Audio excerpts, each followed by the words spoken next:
Yo, bird. What are you doing?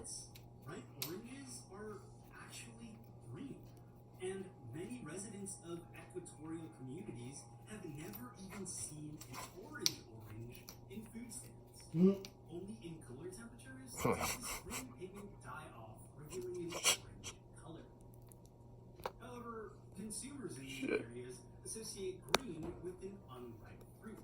So, in order to make oranges sellable in the US and European market, farmers in warmer states like Florida, where 70% of the US fish supply comes from, and Texas, often artificially dye them orange.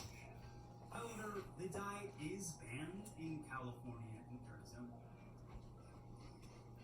Salmon is another unsuspecting fish. So how do they get orange in Florida? I mean, in California. Unlike wild salmon,